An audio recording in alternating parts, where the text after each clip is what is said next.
Yeah, I know, like my books, it's a constantly, I have always a lot of evolving, files. and yeah. I'm just starting to get to the point where I can't find books, and that's unusual for me. That's a challenge. Yeah. Like,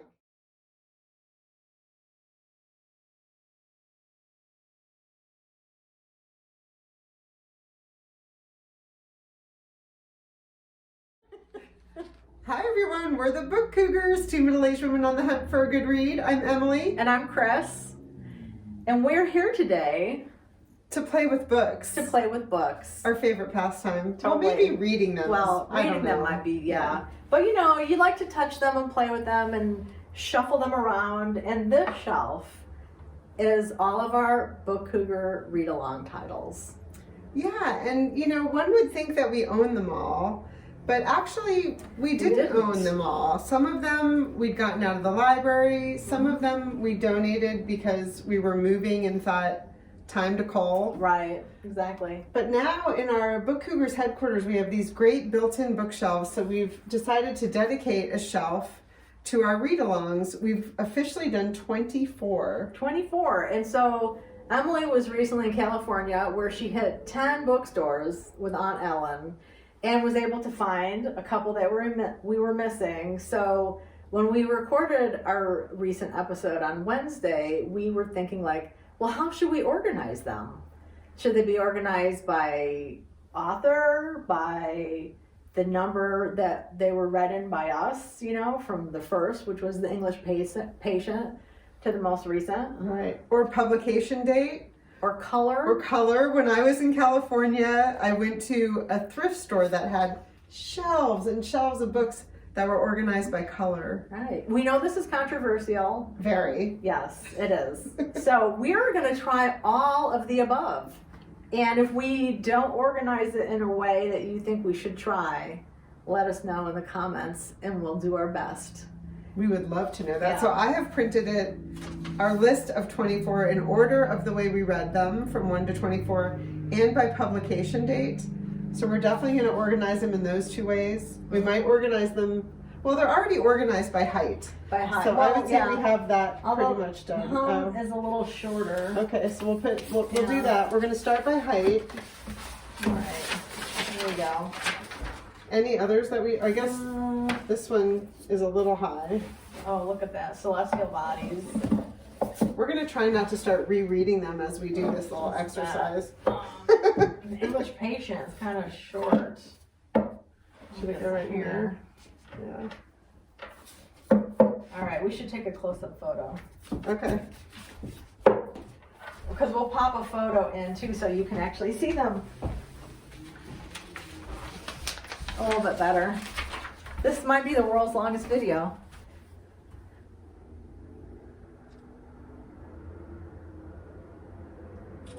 Okay. Organized by height, which I have to say is probably the most typical way that I do my books. So on my bookshelves. Interesting. Unless I have a shelf at home, or even here, like I do have a shelf that's more cookbook and food related. At home I have some shelves that are devoted to TBRs, which are becoming more and more of my books. Those are the shelves that sag. I tend to go alpha by author. Okay. I have it by kind of category, genre, topic, and then by author, theoretically. Doesn't always happen that way, especially when I get busy, things get disheveled. Yeah. So I guess I have to say at home too, I also have shelves devoted to nonfiction. Oh, okay. So you do segregate. Yeah, a little bit. Yeah. Not with a ton of thought, but a little bit. All right. So what's first? I think we should do an order of read. Okay. So. All right. We know. English Patient. From left to right. Okay. Yeah. English Patient. English Patient. Grapes of Wrath. Maybe I should make some space for you. Oh, that's okay. Grapes of Wrath. This is when we first started doing Biblio Adventures. When we first started doing read-alongs, we thought, let's read these books that both of us have always wanted to get to that we never got to. It's changed a little bit, especially once we started introducing themes. Yeah. So some of these earlier ones are more on the classic side. Maybe. Yeah. Heart is a Lonely Hunter. And we just did them as read-alongs together, and then we would talk about them on the podcast. We didn't Yes. include others for a while. Yeah, and then we decided, we can have Zoom conversations about these. Yeah. So, yeah. Maurice. Maurice. Or Morris, depending on where you live in the world. Little Women, which was fun. Little Women led to a summer of Little Women. Yes, that was fun. Yes. March. Geraldine Brooks. March. I just read her book, Book of the People, right. which is so good. Yeah. Amazing. Meg Jo, Beth, and Amy, which is in my hands. All right. This is Anne Boyd Rude. We really enjoyed this one. That was also part of our Summer of Little Women. Come if you don't know the words. Bianca Murray. We love you. True Grit. Look at the copy of this. This is one I found in California. Isn't that a beaut? Such a good book. Yeah. And 2 good movie adaptations, too. Right. Or 2 movie adaptations. Saphira and the Slave Girl. Willa. Yes, we didn't own this, which is like unbelievable to me. I must have gotten it out of the library when I read it. Yeah. Yeah. And I'm not willing to Part with your own copy. my own copy. Free Food for Millionaires. Minjin Lee. We love Min. Love this book. Love her. Drive Your Plow Over the Bones of the Dead. Oh, great old lady book. Yes. Go Wink Gone. And Go Wink Gone is the first book we did as a Zoom read-along. Oh, is it really? Yeah, Okay. we were in the pandemic, and so we thought, why don't we start doing Zooms? People are used to doing Zooms. Yeah. Although I remember the first invitation we sent out, we did give people instructions on how to use Zoom, which is now kind of laughable, right. probably. Well, yeah, but back then it was new for some people because we used to use. God, we used the different Skype. We used Skype early on when we were interviewing with authors, Yeah. and then now everything is Zoom. And this is also translated. It's by Jenny Erpenbach, and it was translated by Susan Bernowski, which is one of our favorite translators. Convenience Store Woman. Oh, look, right next to it. Another awesome book. Yes, another Translated. translation. Yeah. This was, it's by Sayaka Murata, and it was translated by Jenny Tapley Takamori. She's an author too. She has another book out after that one that I really want to read. Celestial Bodies. This was, as you can tell, our year in translation. Yes. These were the 4 books. Yes. Yeah. And now we're hitting our year of nonfiction, and the first one was Milltown by Carrie Arsenault. Doo-doo-doo. Braiding Sweetgrass. This is really awesome. This was one we did with Jenny from Reading Envy. And here's we have a little piece of sweetgrass that we leave on our read-along shelf. Yeah. I see that. Where did you get these? You found these? I got that in Colorado when I was Nice. visiting Jacob out in Colorado. Doctors Blackwell. All right. Awesome. 2 sisters. Janice Nimura. Up next, I Know Why the Caged Bird Sings. Maya Angelou. I have a few tabs in that one, huh? Cabbage.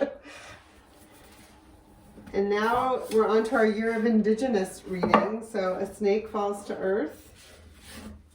This is also, I think, our first YA book I think you're right. Yeah. as well. Really enjoyed this. Although, do some people consider Little Women YA? I don't know. Well, I think initially it was written for girls, Mm-hmm. but I mean, it's a classic, so everybody reads it, Yeah. I guess. Yeah. Yeah. Darcy Little Badger. Then 2 Old Women. 2 Old Women. This is a really short and sweet story about 2 old women. Velma Wallace. The Seed Keeper. Oh, I love that book. So much. Look at the cover on this one. So pretty. Diane Wilson. That was one I wanted to read just for the cover. Yeah. Murder on the Red River by Marcy Rendon. All right. Parnassus on Wheels. Yeah, this is Christopher Morley. our 2023 theme is books about books. Yeah. So, All right. So this is what it looks like in order of read. here, let me clean this out a little bit. See, that's the tricky thing about not doing it by size is I feel like some books can get a little lost. But look, Right. you can tell someone used to work in a bookstore because look at her go. Totally. You gotta, make the titles readable, or else people who are browsing won't see them. We should leave them like this, pulled out a little bit. These are very deep bookshelves. Yeah, that's another thing. You shouldn't have your books pushed up against the wall or the back of the shelf because you want air to circulate. So have a little gap at the back. I've never heard that. Yeah. Makes Because it can cause mold or just, yeah. yeah. So, Mold mildew. what do you think? I don't know. I guess it's nice. It's kind of like a walk down memory lane for us anyway. Mm-hmm. I kind of like that it has this swoosh to it. Mm-hmm. All right. Yeah, it makes my little OCD brain a little uncomfortable. You can see like how I organize things. So, but I actually do like, for reference, I think it'd be fun because you can see thematically, like, okay, here's our year of Indigenous reading. Here's our nonfiction year. Here's our books in translation. That's true. So it's kind of fun in that way, not just like from 1 to 24, but Right. how we chose to read things. Our year of or summer of Little Women. Mm-hmm. It's growing on me. I like this. I do have to say, and we do know, as you notice, it's between these two, shelves here. We know we're going to have to move up to a wider. Yeah, that's range the way here. this is built, and I think we might end up moving down here. below where we Yeah. interview authors. Because so this you is can where we see. sit Yeah. when we're interviewing. So our read-along titles will be back there, which is nice. All right, so next up is by pub date. Okay.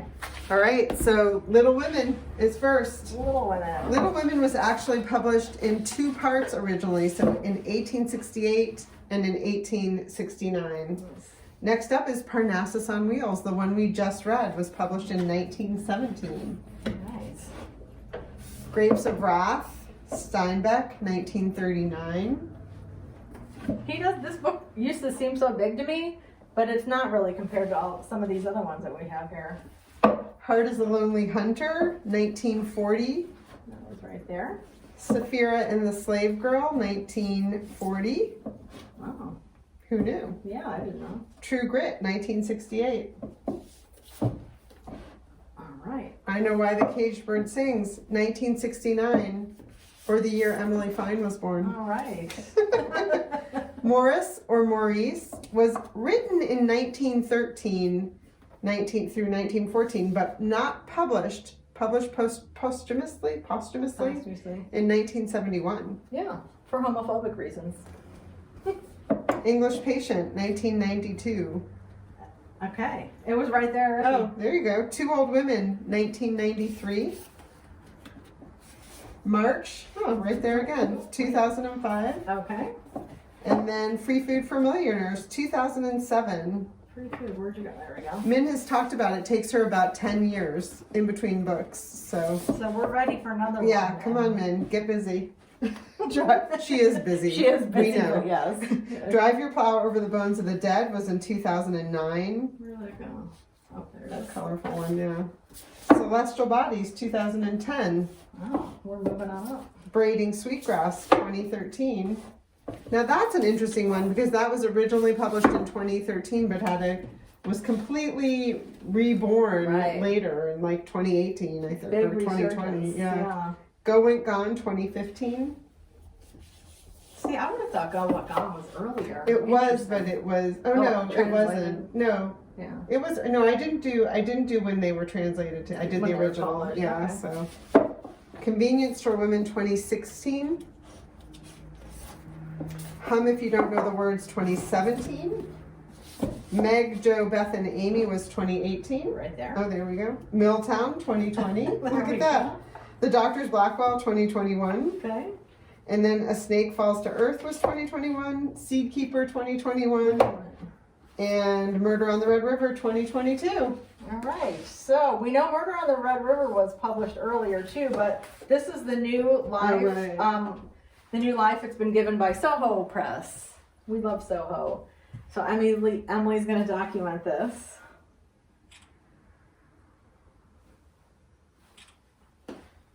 So this is interesting to me because initially we always tried to just do paperbacks so that they were affordable for people. Once we started, inviting people to do read-alongs, we're very aware of that, or that you're not competing with people on holds at the library, which, if it's a popular book, doing a read-along might not work out so well. Right. Yeah. Yeah. What do you think of this? I think it's interesting to see it, but I don't think it's meaningful to me to keep the shelf in this order. Okay. What do you think? I agree.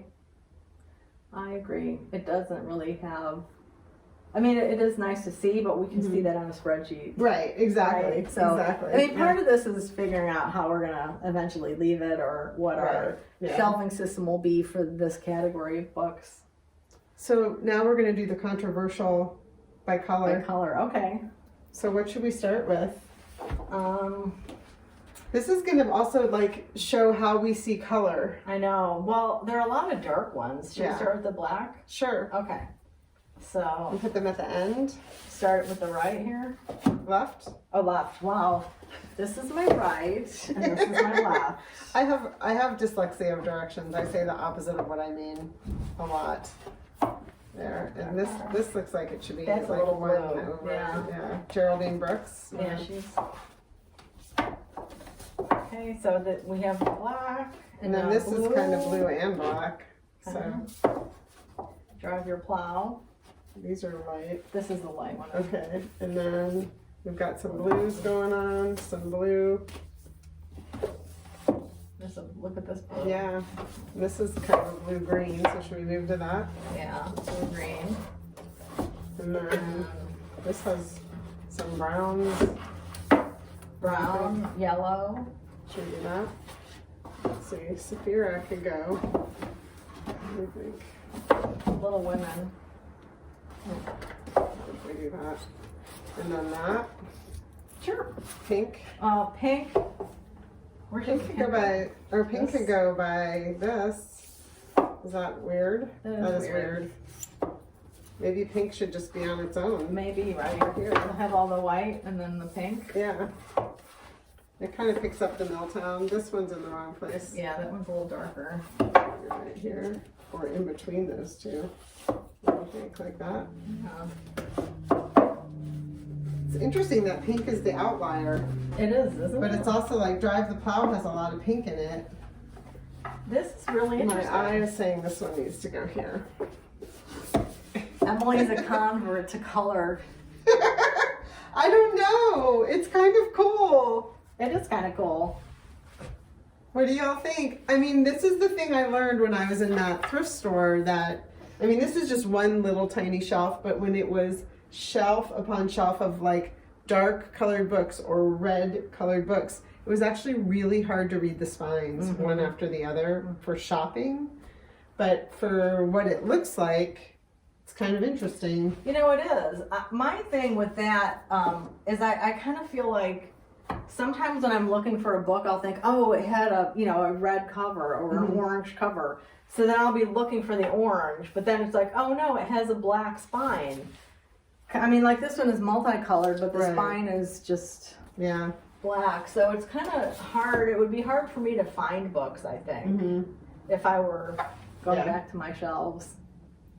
Let us know what you think. How do you organize your books? Yes. Because if you have books that you've already read and you're not going to be referring to them often, and you feel like your bookshelves are part of the decoration in your den or something, maybe you would just want them to look beautiful. Right, exactly. So we want to know. Yeah.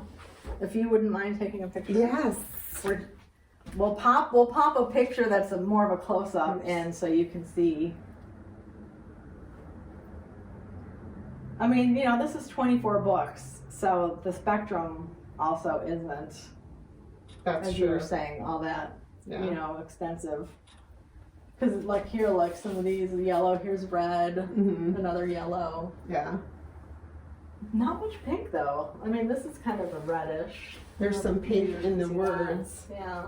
There's pink in these. This has a little, no, I don't know what that one is. There's Just a has pinky some one pink. over there. Yeah. This was such a good book. Oh my gosh, we could get lost I know. if we start We're doing going to move this. on now to our next category. What is our next category? Well, we did publication date, read by, color. What do we do? Alphabetized? Oh, alpha by author. Yeah. Yeah, that was the next Okay. one. I didn't do the spreadsheet that Okay. way, so this is going to be a lesson in our alphabetization So skills. here's a badger. And here's Alcott. Little badger, Alcott. Oh, there's a Alcott. yeah. Wilson will be at the end. Little badger though. Little badger is L, Oh yeah. right? Yeah. Not B. And here's Arsenault with an A. Oops, sorry. Okay. Okay. Wallace. Angelo. Wilson. Here's a B. B. Here's an F. F. T M N R. Oh, here's an L. Yes. E F G H. Heather. Heather. Erpenbeck. E F. Kimmerer. Isn't that? Oh, Wall would it be Kimmerer. Wall Yeah, Kimmerer she or does go by something? Wall Kimmerer. Yeah. Oh no, it's Kimmerer here. Okay. All right. Hijkl. And then we're down to, she goes away. We need to do our M's. Is that right? Are we at Here's an M. Yeah. Morley. What is, Oh, here's an N. And here's an M. And here's an M. And here's an M. I remember learning about Mick versus Mac when you're alphabetizing when I was a kid. That's an M, N, O, O, P, Portus, C, S, T, R. R goes So we right can do there. R, O, P, Q, R. S, T, and then we're at the, oh, another R. Or is she Boyd Rue? Let's see.